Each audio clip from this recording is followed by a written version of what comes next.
The killer is caught. Time to live my best life. I'm talking parties, helping my bro out, getting cock-blocked by Teddy. Wait a minute. What? By Teddy? An epic fail. Don't worry, Yosuke. You still have us. I give Kanji some life lessons that he should definitely listen to.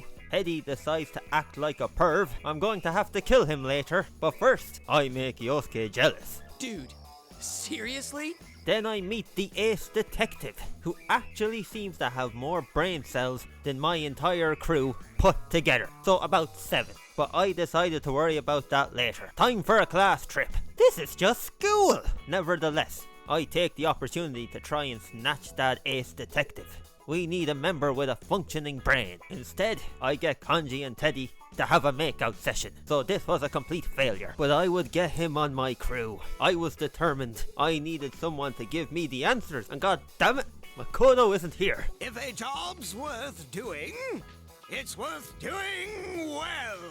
Having a quick gander at the TV, another person appears. Clearly Naoto, but my guy apparently can't see to save his fucking life. Since my crew can't seem to tell, I spell it out for them, which they proceed to ignore and keep speculating on who it is. Guess I'll need Naoto to appear on the channel again, because this crew has no deductive skills whatsoever. There we go, now I can begin the rescue mission.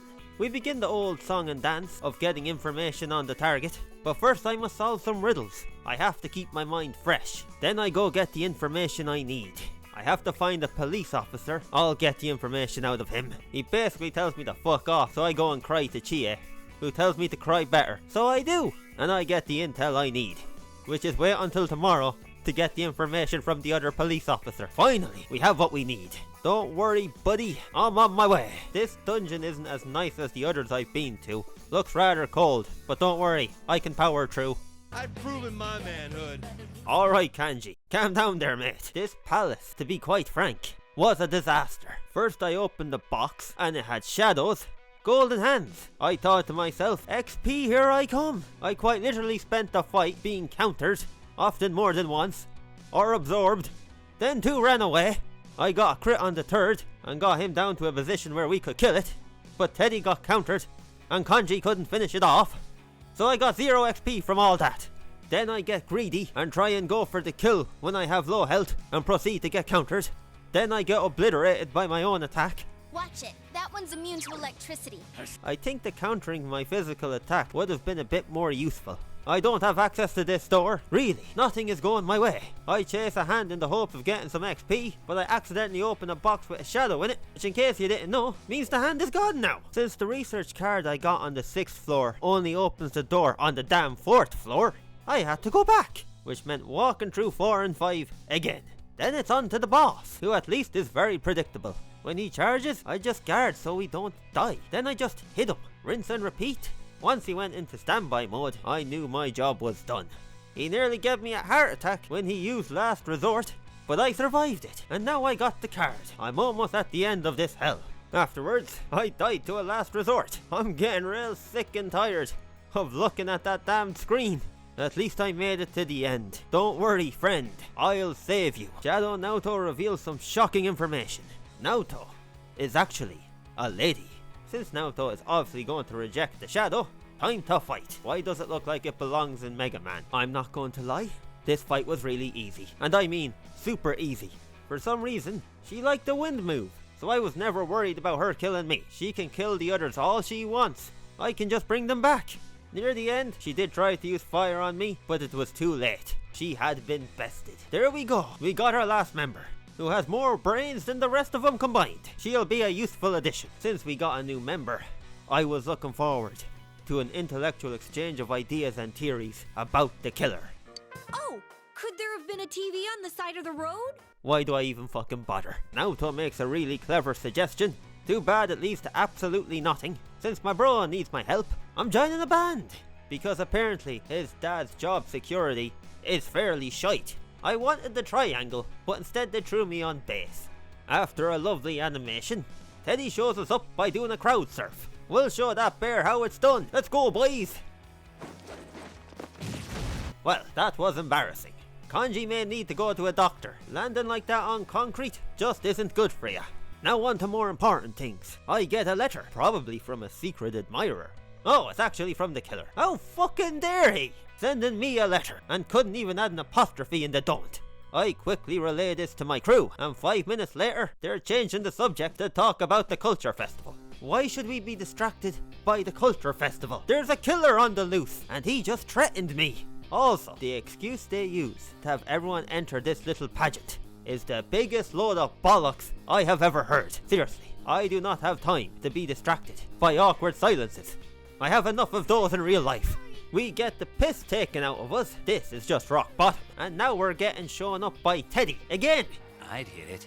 To each their own, I guess. At least this whole thing is over, so now we can relax in the spa, where we proceed to get assaulted, even though they were completely in the wrong. They're just lucky I couldn't summon Pixie, she would have showed them. At least Teddy and Kanji get some action. Alright, I can do this too. Time to prove I'm a man. You go, Kanji. It might not have been the action they wanted, but turn off the lights so you can't see, and it'll be grand. The killer would be soon at my mercy, just you wait. Finally, someone appeared on the TV, and you actually can't make out who it is. Unfortunately, it looks like I'm going down to the slammer, because Dojima does not respect my privacy. My only option was the truth. He didn't believe me, probably should have seen that coming. Well, what do you know? I somehow always seem to find myself in police custody. At least they ain't kicking the shit out of me and drugging me like they did in 5. And I had a TV, so I could check the midnight channel. This was an absolute disaster. I needed to rely on my friends to go save her. They don't know who the killer is, so they need to prioritize Nanako's safety above all else. Can someone please tell me why the biggest guy in my crew is over here when Nanako's life is in danger? I am perfectly safe. Who the fuck made that call? And rather than help with a search, everyone in this group convenes here. Why are we all here? Rather than waiting for the 10 years it would take for these lot to get the correct answer, I just tell them, and then Kanji decides to share a valuable piece of information that he got kidnapped after getting a delivery that might have come in handy like 3 to 4 months ago. Dojima gets to live the dream and have a car chase. Too bad he crashes. I promised Dojima that I'll save her, and if I don't, I will kick the living shit out of everyone who pissed around coming to that police station. And so I made it into heaven, not the ideal place you want to be going when looking for a missing person. I decided to add Naoto to the party. Even though she's a bit underleveled, her variety of attacks would definitely come in handy. The first floor was an absolute joke. I can't believe it was that easy. But then again, this entire dungeon was really easy, although it probably didn't help that I was overleveled. Yet I still can't seem to get those damned hands. I mean seriously, I'm always losing them. In terms of actual battles, they weren't exactly hard. We were flying through the dungeon with little to no difficulty. It didn't take long to reach the boss, and even the boss was really easy. Eventually, I even managed to kill one of those elusive golden hands. I had made it. It was time to save Nanako. I quickly ran onto the scene. He was holding her hostage, so Kanji decides the best thing to do is to charge at him. Namatame thinks he's Batman. Things were getting desperate. It turns out Kanji was actually right. Charging at him was the solution. And I'm just gonna say it, there's really only 5 people from our team taking part in this fight. Why don't the others take Nanako and get out of there? Why are they standing there? I don't know what he's supposed to be, but he's definitely fond of a peace sign. The first part of the battle is fairly straightforward. Just hit him. Unfortunately, that's easier said than done. The second part is a bit more complicated. He essentially nullifies all elements except one. The damage output for that element is pretty great, and physical still works, but he does a lot of damage. The preferred element is wind, as both me and Naoto have attacks that do heavy damage with that element, and Teddy can focus on the healing. His next party trick is where he takes control of my teammate. They seem to hesitate the first time, so it's basically one hit before they break free. Unfortunately, he takes over all of them the next time. I get through the first round of attacks, but unfortunately, I can't say the same for the second. I got absolutely ganked and died when it looked like I had no way of losing. Deciding I wasn't going through that bullshit again, I set up a magic barrier and left their health low in the hopes that one might die. Too bad they used physical instead. I had little health left. I had no other option but to heal and hope I tanked these hits. I got very fortunate and was able to dodge 2 of the last 4 attacks. To be honest, I probably could have survived one more with the health I had left. His last effort didn't do a lot, so I managed to steal the victory with a little bit of luck. Since the others literally did nothing, I took charge and carried her to safety. While the others were having a moan, feeling sorry for themselves, Kanji stepped up and showcased some level-headedness. Not something you'd expect, but I can get behind it. Now, all I could do was wait. Even though I had stopped the killer, the fog was still here. More importantly, Nanako wasn't doing well, and everyone is going crazy. This place is falling apart. Business has been so slow lately. At least Risei's grandmother has her priorities straight. It turns out the fog is from the TV world. Which begs the question, why can't I summon Pixie here? She would come in handy. Unfortunately, Nanako's condition takes a turn for the worst. This was a bitter pill to swallow. Of all the people I had to lose, why her? I'll trade you the teacher. I'm just lucky that I have a great group of friends that will help me process this tragedy in a healthy way so I can move past this. So they recommend we straight up shank the guy. I was having none of this and told these fuckheads that ain't happening. They fought me on it, but in the end I'm the boss, so I won. And while this latest episode of Keeping Up with the Investigation Team was going on, Teddy fucked off and decided to be depressed. And Nanako is alive again. It's a miracle. Good thing we didn't chuck your man into the TV. That would have been awkward. Since I had convinced my crew that Namatame is just a scrub, we needed to talk to him and get some answers. So we had a lovely conversation with a police officer, and I'm pretty sure we just committed a crime there. But at least now we could have our conversation with Namatame. Sometimes sacrifices have to be made. After hearing his backstory and the struggles he went through, I had only one conclusion. This guy literally thinks he's Batman. Since he didn't do it, I needed to talk to the good old people of Inaba.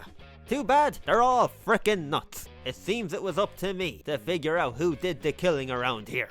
I pondered long and hard, considered many possibilities, and eventually came to one conclusion. Clearly it was Naoto. She's just like Akechi, committing crimes and then solving the case. By God, I figured it out. Okay, it was actually Adachi. We went to confront Adachi. There was no way we'd let him get away, after all he's done. So anyway, we let him get away, even though he was surrounded. Adachi! Since Teddy was still being depressed, I smacked some sense into him. He's too useful to lose. He's annoying as fuck, but he's a good fighter and healer. The main reason I got him back was because I was sick of listening to people whinge about the fact that he was gone. And he leads me straight to the killer. After hearing his backstory and his reasons for doing what he did, I come to one conclusion. This guy seriously needs to get laid. Finally, I could get started. And the first thing to happen is we get rinsed by Adachi. This is child abuse. At least the dungeon is easy. I even managed to take down one of those pesky hands. So it didn't take me long to make it to the end. Turns out Adachi managed to go get himself some magic tape that I can't break. Depressed, I decide to jump into a hole. Somehow, that was a great idea. And I finally managed to get myself a fancy new skill card. About damn time. Too bad I didn't get to use it because Adachi decided to pull some shenanigans. So all I could do was run past him. When I made it to the end, Adachi sent his goon after me. I took the opportunity to test out Pixie's new move. Yeah, I think I can live with that being in her arsenal. This guy sure did like to summon, and I mean a lot. I genuinely thought it would never end. But we got there. Eventually, I got the move I was looking for. Just in time for the boss as well, who hits like a truck. And I can't aim for shit. Not that it matters, because he resists or drain every element anyway. And he has high counter. What doesn't this lad have? It's a good thing my Pixie has a very powerful physical move that absolutely destroyed him, and then Kanji took the glory. But now I could go destroy Adachi, and it turns out Adachi is a philosophical soul. Sick of listening to him, I decided it was time to kick his ass. This boss battle was very easy. I mean, the guy literally only had one move per turn. Unless he takes advantage of weaknesses, Cause he does hit hard. He does have some super cheap darkness move that can kill us in one hit if it lands, but he hardly used it. And he can inflict fear on my team, but I was able to deal with that myself, so that wasn't a problem. In the end, I had an answer for everything he could throw at me, and in perhaps some kind of poetic justice, it was Pixie who finished off the killer, who then proceeds to transcend humanity and begin the path of godhood. Or a giant eyeball, whatever works I guess. Damn, this battle was long. It was a slow grind. It didn't help that we loved to miss the giant eyeball, and that Teddy was a complete liability for most of the fight. He hits hard as well. He almost had me at one stage, and to give him credit, I had 12 revives at the start of our little battle and ended up with 2. It was either Teddy or Naoto who would commonly bite the dust, or both. After 30 minutes of wearing him down and hanging on, I defeated the Eye. At last, after all this time, I had caught the killer. Me and my bro share a moment, which everyone interrupts, but all was right with the world, if you ignore the missing persons case. My work is never done.